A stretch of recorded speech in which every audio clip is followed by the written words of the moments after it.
तो एपिसोड की शुरुआत होती है और हमें दिखाया जाता है शुयान सानियान और याया को लेकर कहीं जा रहा होता है और फिर याया कहता है कि फाइनली हम लोग माउंटेन एंड सी में आ गए हैं और अब हम लोग यहाँ के लोगों को बताएंगे कि हम टियानलान सेक्ट के लोग क्या हैं। वो लोग हमें इग्नोर कर रहे थे, अब हम उन्हें ऐसा सबक सिखाएंगे कि वो लोग हमें दोबारा कभी इग्नोर नहीं करेंगे। इतने में सानियान को अचानक कुछ दिखाई देता है तो वो कहती है कि सामने वहाँ पे कुछ लोग हैं और हम देखते हैं कि कुछ लोग उनके सामने खड़े हुए होते हैं, जिन्हें देखते ही याया बहुत ज्यादा जोश में आ जाता है और कहता है कि अरे वाह क्या टाइमिंग है, ये लोग तो बिल्कुल सही टाइम पे आए हैं, मेरा तो बस अभी लड़ाई का मूड ही बना था, चलो इन लोगों को बताते हैं कि डीमन किंग की पावर क्या होती है। ये कहने के साथ ही वो अपनी एनर्जी जैसे ही जनरेट करने लगता है तो वो सब लोग याया के ऊपर से कूदते हुए तेजी से शुयान और सानियान के सामने आ जाते हैं और उन्हें आकर कहते हैं कि तुम लोग यहाँ पे क्या कर रहे हो, जितना जल्दी हो सके यहाँ से चले जाओ, कहीं ऐसा ना हो कि तुम्हें यहाँ से जाने में देर हो जाए। तो सानियान कहती है कि हम लोग कहाँ जाएं और तुम लोग क्या बात कर रहे हो। तो वो लोग कहते हैं कि तुम सब लोगों को क्योंगशी हॉल जाना चाहिए, क्या तुम लोगों ने क्योंगशू हॉल के बारे में नहीं सुना, वहाँ तुम लोगों को जाना चाहिए क्योंकि ये जगह बहुत ज्यादा खतरनाक है। यहाँ पे वुयू सेक्ट ने कुछ दिन पहले एक फॉर्मेशन सेट की थी, ये फॉर्मेशन इतनी खतरनाक थी कि इसने यहाँ मौजूद जितने भी इमोर्टल्स थे उन सबको खत्म कर दिया है, कोई भी यहाँ पे जिंदा नहीं बचा, इसलिए तुम लोग यहाँ से जल्द चले जाओ। क्योंगशू हॉल तुम्हारे लिए बिल्कुल बेस्ट जगह होगी, वहाँ पे तुम्हें न सिर्फ वाइन और चाय मिलेगी बल्कि वहाँ पे तुम लोग काफी इंजॉय कर सकते हो, वहाँ पे हर रोज कोई ना कोई पार्टी होती है। ये सुनकर याया शुयांग से कहता है कि मास्टर आपने सुना वहाँ पे हमें चाय और वाइन भी मिलेगी, मुझे लगता है कि वो जगह बहुत ही खूबसूरत हो सकती है, वहाँ पे लोगों की अच्छी खासी भीड़ भाड़ भी होगी, चलो हम लोग वहाँ पे चलते हैं। तो शुयांग कहता है कि अगर तुम कह रहे हो तो फिर हम लोग वहाँ पे एक बार जाकर देख सकते हैं। ये कहने के बाद वो लोग सी एंड माउंटेन सिटी की तरफ आते हैं, जहाँ पे वो लोग देखते हैं कि वहाँ पे अच्छे खासे लोग मौजूद हैं और वो सब के सब एक दूसरे के साथ कुछ ना कुछ बातें कर रहे हैं। इतने में एक बंदा कहता है कि मैंने सुना है कि मुयुन सेक्ट का लीडर मारा गया है। ये सुनकर वहाँ मौजूद सब लोग एक ही बात कर रहे होते हैं और फिर एक बंदा कहता है कि मेरी बेटी को किसी ने किडनैप कर लिया था, वो भी रेस्क्यू हो गई है। और फिर वो लोग आगे खड़े हुए दो लोगों को देखते हैं, वो लोग उनमें से एक बंदा कह रहा होता है कि मैं कीशेन एंसेस्टर के बिल्कुल पास खड़ा होकर उनकी बातें सुन रहा था, मैंने सुना था कि मोयुन सेक्ट के लीडर ने उनका रास्ता रोका था जिसकी वजह से उन्होंने उसे मार दिया है और लगता है कि शायद अब मोयुन सेक्ट उनसे बदला लेने के लिए यहाँ पे जरूर आएगा।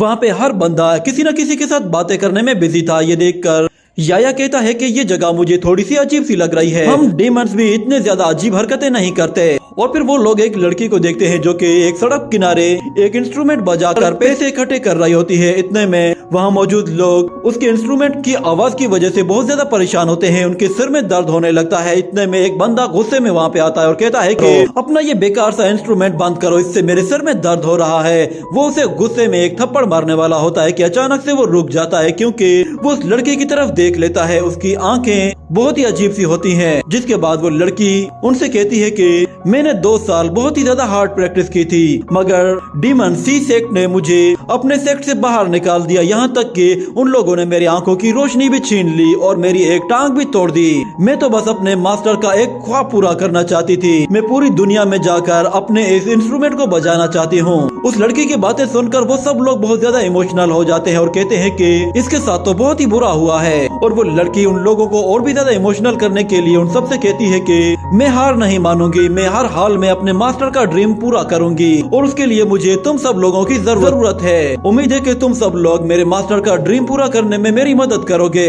उसकी बातें सुनकर वो सब लोग बहुत ज्यादा इमोशनल हो जाते हैं और कहते हैं कि तुम बिल्कुल सही कह रही हो, हम तुम्हारी हर सूरत मदद करेंगे। वो लोग अपने हर तरह के ट्रेजर्स को उसकी तरफ फेंकना शुरू कर देते हैं, जिस पर वो लड़की बहुत खुश होती है। और सानियान जब ये देखती है तो वो कहती है कि ये लड़की सच में बहुत ही बदकिस्मत है, इसके साथ ऐसा हुआ है, मगर इसे मदद की जरूरत है, इसलिए हमें इसकी मदद करनी चाहिए। वो अपना एक क्यांची ट्रेजर उसे दे देती है और कहती है कि काश मैं इसकी और भी ज्यादा मदद कर पाती। और फिर याया कहता है कि मेरे पास कुछ भी नहीं है, मुझे अब शर्मिंदगी हो रही है क्योंकि मैंने आज से कई हजार साल पहले कुछ पिल्स खाई थी, मगर मेरे पेट में वो अब खत्म हो चुकी हैं, इसलिए इसे देने के लिए मेरे पास कुछ भी नहीं। अगर वो पिल अभी भी होती तो मैं उसे फौरन से उगलकर इसे दे देता, मगर शुयांग उनसे कहता है कि ये सब कुछ धोखा है। ये सुनकर वो लोग हैरान हो जाते हैं और फिर सानियान कहती है कि मास्टर आप क्या कहना चाहते हैं, ये लड़की हमसे झूठ बोल रही है। तो मास्टर कहता है कि हाँ ऐसा ही है। और दूसरी तरफ वो लड़की बहुत ज्यादा ट्रेजर्स इकट्ठे कर चुकी होती है और उन सब लोगों को थैंक्स कह रही होती है। मगर शुयान कहता है कि ये लड़की झूठ बोल रही है। इतने में एक लड़का गुस्से में शुयान के पास आता है और कहता है कि तुम्हारी हिम्मत कैसे हुई ऐसा कहने की, क्या तुम्हें दिखाई नहीं देता उस लड़की के साथ कितना जुल्म हुआ है? उसकी आंखें तो चली गई, साथ में उसकी टांग भी तोड़ दी गई है। तुम्हें क्या लगता है कि वो इन ट्रेजर्स की खातिर अपनी टांग और अपनी आंखें गवाएगी? तो शुयान कहता है कि हाँ। और दूसरी तरफ वो लड़की जैसे ही शुयान की तरफ पलट कर देखती है तो शुयान अपनी आइस पावर की मदद से उसे पूरी तरह से डिस्ट्रॉय कर देता है, जिससे वहाँ पे एक जबरदस्त धमाका होता है और उस ब्लास्ट से सब लोग दूर जा गिरते हैं और एक बंदे की झोली में उस लड़की का सिर आकर गिरता है। वो असल में एक डमी होती है, जिसे देखकर वो सब लोग समझ जाते हैं कि ये लड़की एक रियल लड़की नहीं थी बल्कि एक डमी थी।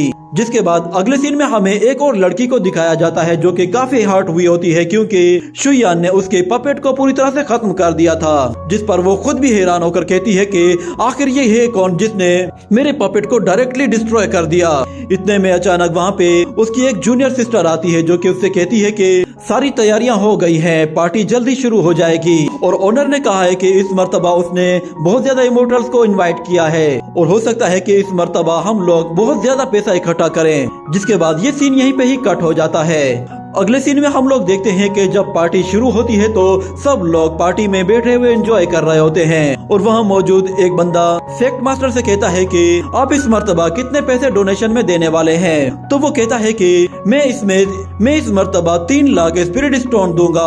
और फिर हमें वहाँ पे हान जोयून को दिखाया जाता है, वो भी अपनी पूरी दौलत देने को तैयार था। ऐसा लग रहा था कि जैसे वो सब लोग किसी जादू के असर में हैं। वो सब के सब अपनी पूरी जायदाद और सारे ट्रेजर्स वहाँ पे डोनेशन के लिए देने के लिए तैयार थे।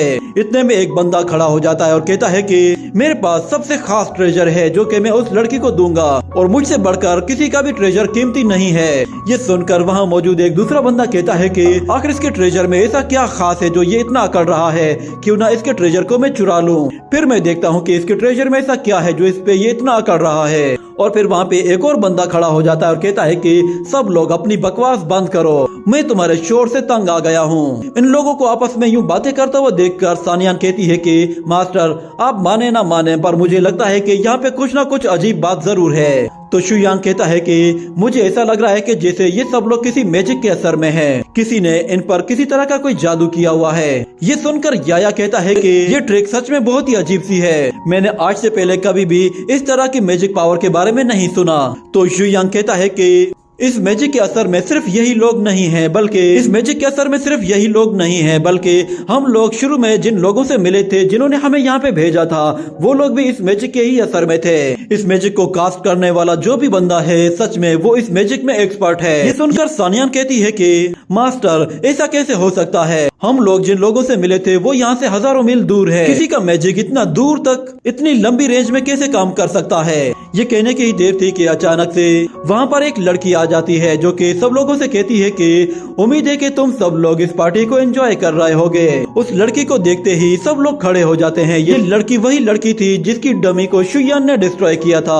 वो वहाँ मौजूद सब लोगों के चेहरे के आसपास अपना हाथ फेरने लगती है और उसके हाथों से हमें एक मैजिकल एसेंस निकलता हुआ दिखाई देता है, जिसकी वजह से वो लोग उसके जाल में आराम से फंसते जा रहे थे। वो उन्हें जैसा करने के लिए कह रही थी वो लोग बिल्कुल वैसे ही रिएक्ट कर रहे थे। ऐसा लग रहा था कि जैसे वो सब के सब उसकी खूबसूरती के दीवाने हो गए थे और उन्हें किसी चीज का भी होश नहीं था। वो लड़की सब लोगों से कहती है कि यहाँ मौजूद जो विलन्स थे वो चले गए हैं, अब हमारा सी एंड माउंटेन बिल्कुल पीसफुल है, मगर हमें रीयूनियन के लिए आप लोगों की मदद की जरूरत है। हम लोग अपने सी एंड माउंटेन को दोबारा से पीसफुल बनाएंगे और पहले जैसा बना देंगे।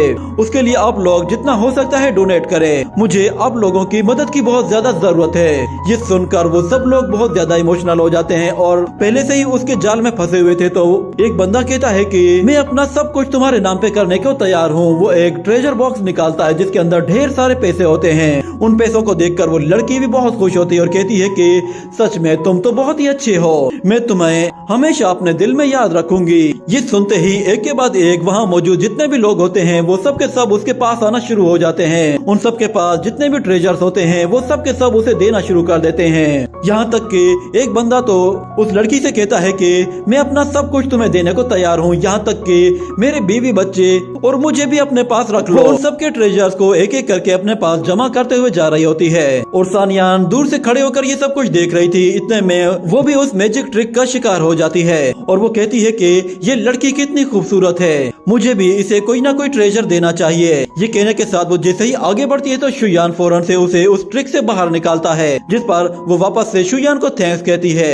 ये देखकर वो लड़की गुस्से में शुयान की तरफ पलट कर देखती है और कहती है कि हमारे सी एंड माउंटेन को रिबिल्ड करने के लिए सब लोग अपनी डोनेशन दे रहे हैं, मगर तुम अभी भी वहीं पे बैठे हुए हो। सच में मैंने आज तक तुम्हारे जैसा बेशर्म बंदा नहीं देखा। ये बातें सुनकर वहाँ मौजूद लोगों को बहुत गुस्सा आता है और वो शुयान से कहते हैं कि तुम यहाँ पे आना डिजर्व ही नहीं करते, तुम एक लूजर हो। वो सब के सब गुस्से में उसे मारने के लिए तैयार हो जाते हैं और अपने वेपन लेकर उस पर जैसे ही हमला करते हैं तो शुयान उन सबको अपने पास आते हुए देखता है तो वो अपनी बॉडी से हल्का सा ऑरा रिलीज करता है और उन सबको चाय में गिरी मक्खियों की तरह निकाल कर बाहर फेंक देता है। और इस एनर्जी अटैक की वजह से वो लड़की भी काफी इंजर्ड हो जाती है और शुयान उसके हाथों से एक मैजिक रिंग को बाहर निकाल लेता है और कहता है कि तो तुम्हें पैसे चाहिए, वो भी मुझसे।